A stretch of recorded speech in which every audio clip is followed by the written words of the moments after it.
Hey everybody, this is Ray Flick, television beat writer for Bleeding Cool, welcoming you back once again as we review NBC's new sitcom AP Bio, starring It's Always Sunny in Philadelphia's Glenn Howerton and Sci-Fi's Happy Patton Oswalt. And I want to start off by saying I think all of you know how much I've been loving the show up to this point. I really want to emphasize up to this point, because we're going to be taking a look at the 8th episode of the first season, We Don't Party. And I'm going to be honest, I'm not going to waste a lot of time on it because I think you're getting the tone where I'm going with this. This was kind of a brick wall for the season. It really came across as a bunch of what felt like secondary storylines thrown together for the sake of this episode.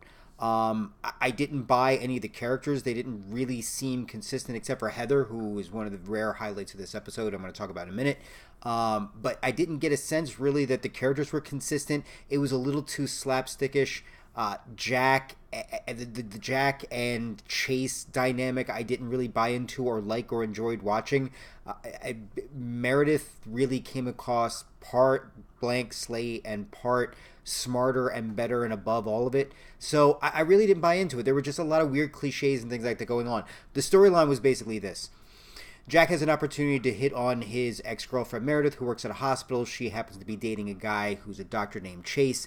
They both tend to be two different types of D-bags, so they, of course, start competing for her. So they end up, it turns out Meredith has a fundraising event for a free clinic.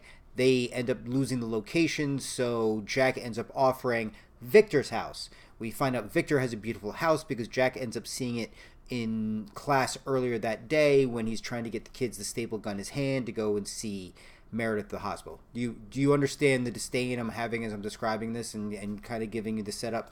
So, and now, of course, in class, Jack has also been lecturing the students on the importance of partying and how partying brings great memories and how they've never partied. So, of course, the idea is to get the geeks to party to loosen up. Do you see where this is going?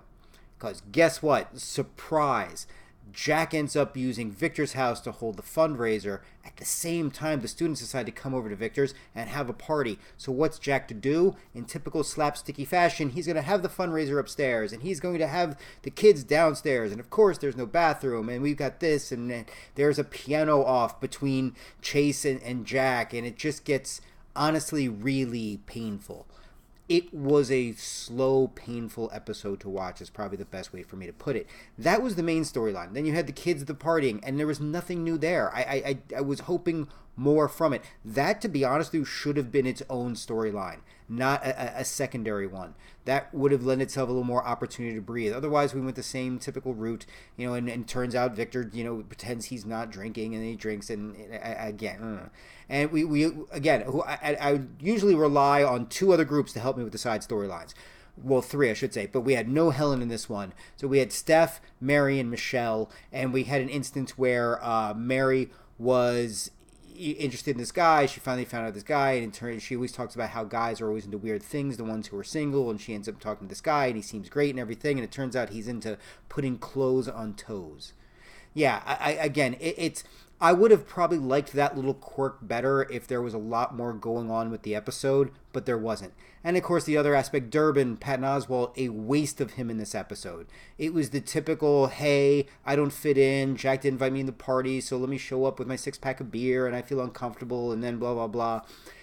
It was... Yeah, not a good one, folks. I would say if I was going to do the John Cusack score, I would give this one a 4, to be completely honest. This was a bit of a letdown. And again, I'm not going to judge the series harshly. Every run has that bit of a stumble and a letdown. And so far, going 7 for 7 is pretty good. But this one, yeah, it's not going to be top of my list of reruns to watch at another point. It just was not what I was expecting. And again, yeah, a bit of a letdown.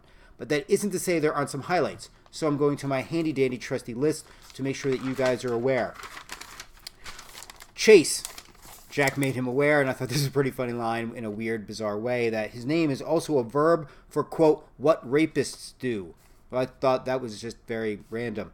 I know about your affairs apparently is a great line for kids to use against their parents if you happen to live in, it seems like, an upper middle class or higher suburban setting. So, and we see at the very end that works out for Victor very well, getting him out of the accusation of did he have a party. But the one highlight that I take out of this, because she will always do right by me and never disappoint me, is Heather. Three things I want to talk about with Heather. Actually, there's only two. Actually, no, there's technically three. We're going to split the second one in two because they're interesting in their own right. First is the line, I know because my father's whore lives there. She's a rich whore. Well, we've already started to get a little more insight into Heather's background. Second thing we've learned is that Heather apparently likes to drink and fight and wastes no time throwing down a shot with Victor.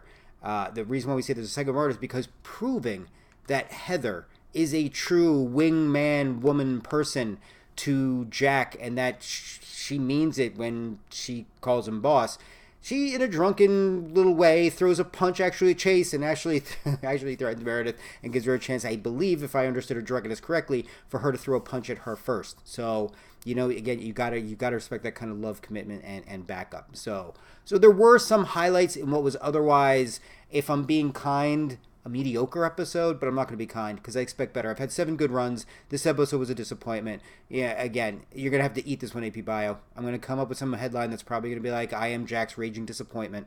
Just going to have to be ready for it now. But there is always next week, and next week we're looking at our 9th episode, which is Rosemary's Boyfriend. And the reason why you should be excited about that, folks, is because, and I want to make sure I get this right, we have a guest appearance from none other than the dad from Family Ties himself, Michael Gross, who is going to be making a guest appearance in next week's episode as the boyfriend of Jack's deceased, was it grandmother? Yes. So that's going to be awesome. Thank you guys for joining in. I wish I had a better review to give you, but then again, I kind of wish they had given us a better episode this week. But my name is Ray Flook, television beat writer. Make sure you check me out this weekend. We have some Beverly Hills Dog Show stuff coming up on Sunday in the early evening. And then, of course, we're going to be back with the Walking Dead live blog. Hopefully no problems or no tech issues. We'll be having those going up Sunday night. But between now and then, folks, enjoy your weekend and take care.